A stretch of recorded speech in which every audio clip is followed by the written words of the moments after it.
ending akhirnya dari hipertensi, apakah mereka bisa wafatkan hipertensinya, atau wafat karena penyakit lain akibat hipertensi itu? Ya, jadi bisa dua-duanya sebenarnya. Dia bisa wafatkan hipertensi kan tensi yang tinggi gitu ya. Tapi kita tahu kalau misalnya apa sih komplikasi? Kita bicara komplikasi ya. Kalau misalnya tensi tinggi nggak diobatin apa? Satu, karena aku dokter jantung, bisa dibayangin kalau kita angkat barbel lama-lama apa yang terjadi? Ototnya kan tebel ya. Jadi nanti jantung itu dia menebal. Mompanya bagus, mergangnya terganggu, namanya gangguan diastolic dysfunction, gagal jantung tuh dia. Jadi itu harus diobatin tensinya. Apa tadi dok?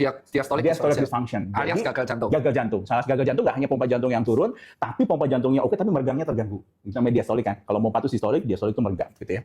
Nah ini bisa menyebabkan gagal jantung. Kalau gagal jantung sesak nafas gitu ya. Nah darah tinggi ini juga salah satu faktor risiko ya. Kalau di Indonesia sekarang nomor 1, dia mengalahkan rokok gitu ya. Untuk terjadinya penyakit jantung koroner. Nomor 1? Nomor 1. Darah tinggi nomor 1 loh.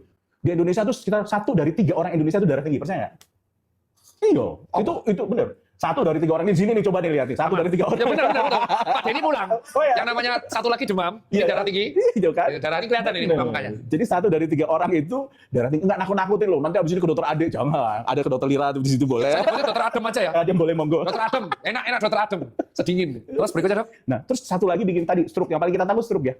Kalau stroke itu apa? Terjadi misalnya, ini kan bayangin kalau misalnya, kenapa aku selalu bilang sama pasienku, hati-hati tensinya jangan tinggi. Stroke, kalau stroke itu bisa apa? Lemah sebelah. Lo bayangin kalau misalnya orang stroke ya, terus dia sebelahnya nggak bisa bergerak gitu, hemiparesia namanya, itu kan beban ya untuk dirinya kan secara psikologis. Nurunin kualitas hidup. Pasti lah, pasti. Jadi banyak pasien stroke. Kalau dia stroke, apalagi hemoragik pecah pembuluh darah itu bisa meninggal dunia.